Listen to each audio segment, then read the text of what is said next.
Halo teman-teman pencinta Mazmur, selamat bertemu dan berjumpa. Shalom. Pada kesempatan kali ini, kita akan bersama-sama merenungkan Mazmur 133. Mazmur ini berbicara tentang persaudaraan yang rukun. Mari kita dengarkan Mazmur 133. Sungguh alangkah baiknya dan indahnya apabila saudara-saudara diam bersama dengan rukun. Seperti minyak yang baik di atas kepala meleleh ke janggut, yang meleleh ke janggut Harun dan leher jubahnya. Seperti embun gunung Hermon yang turun ke atas gunung-gunung Sion. Sebab kesanalah Tuhan memerintahkan berkat kehidupan untuk selama-lamanya. Teman-teman yang dikasihi Tuhan, Mazmur 133 ini adalah salah satu mazmur yang terpendek, hanya memiliki 3 ayat saja. Namun, meskipun hanya memiliki 3 ayat, tetapi makna yang terdapat dalam mazmur ini sungguh luar biasa bagi kehidupan kita sebagai jemaat Allah. Tema kehidupan dan kerukunan mengalir dalam mazmur ini. Dan menarik, simbol yang digunakan dalam mazmur ini adalah minyak dan embun. Dalam tradisi Keyahudian, minyak dipergunakan sebagai tanda urapan untuk meneguhkan orang yang diberkati dan yang dipilih Allah untuk melaksanakan suatu karya yang begitu besar. Seorang imam diteguhkan dengan menuangkan minyak di atas kepalanya. Daud, ketika dipilih Allah sebagai raja menggantikan Saul, ia diteguhkan dengan menuangkan minyak di atas kepalanya oleh Samuel.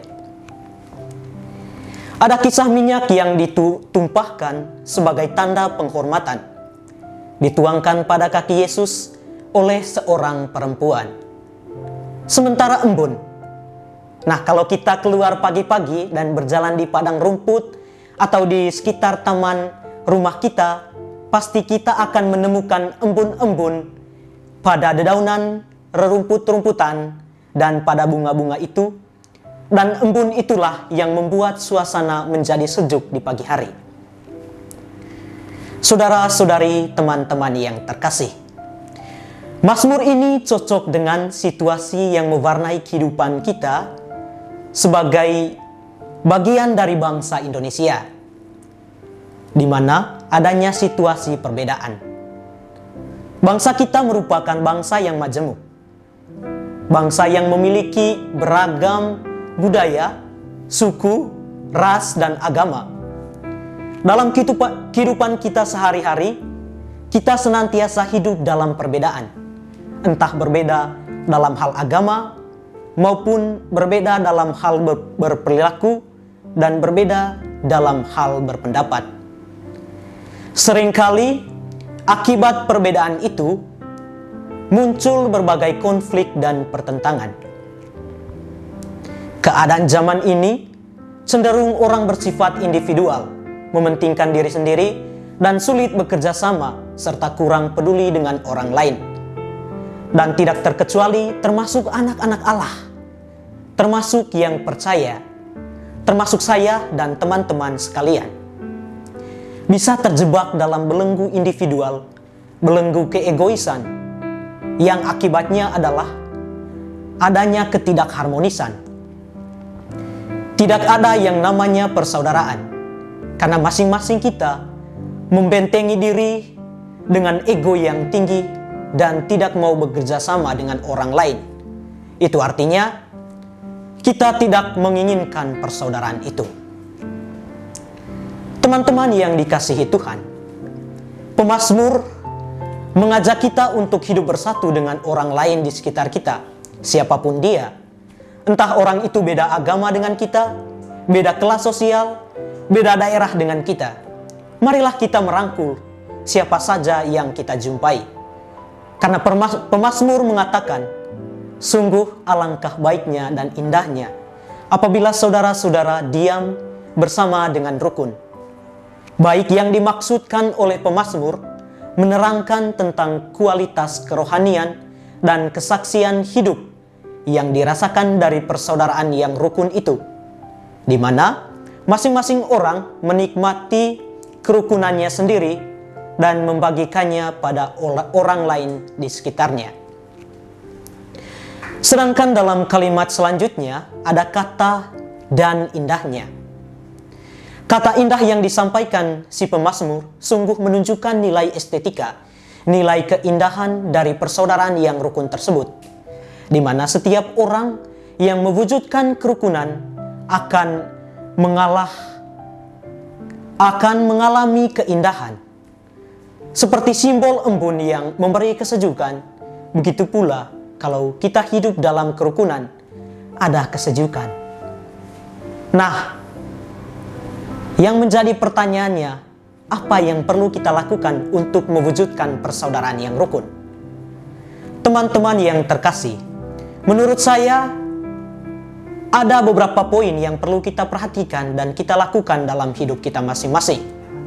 Yang pertama-tama adalah kita hendaknya mempunyai niat untuk mencintai, menerima dan mengasihi siapa saja yang kita jumpai. Karena dengan niat yang teguh, maka kita sungguh yakin akan mengusahakan kerukunan, dan dengan niat itulah yang akan senantiasa mendorong kita untuk mengasihi dan mencintai sesama. Yang kedua, berbagi. Kita diajak untuk memberi sesuatu yang kita punya kepada orang lain di sekitar kita. Tindakan memberi menunjukkan bahwa ada rasa cinta, ada rasa perhatian kita pada orang-orang di sekitar kita. Kita betul-betul care, betul-betul peduli pada orang yang membutuhkan bantuan, orang-orang miskin. Dan betapa indahnya apabila kita memberi dan kemudian dibalas dengan ucapan terima kasih. Saya membayangkan betapa indahnya. Meskipun hal ini sepele dan sederhana, namun mempunyai arti yang mendalam kalau kita merenungkannya. Dan yang ketiga adalah kita hendaknya menghormati satu sama lain. Penghormatan adalah salah satu tanda bahwa kita menghargai keberadaan diri orang lain, kita menghargai dia sebagai saudara. Kita bagaikan minyak yang dikisahkan dalam Mazmur tadi, yang menjadi tanda akan tekad kita untuk memperjuangkan hidup rukun. Teman-teman yang terkasih, marilah kita membuat komitmen serta membangun niat untuk mencintai dan menghormati sesama di sekitar kita. Semoga kita menjadi agen pembawa damai dimanapun kita berada, baik di dalam keluarga, komunitas, di tempat-tempat kerja, dan dimanapun kita berada. Hendaklah kita selalu membawa semangat persaudaraan itu. Salam, Tuhan memberkati saudara-saudara. Amin.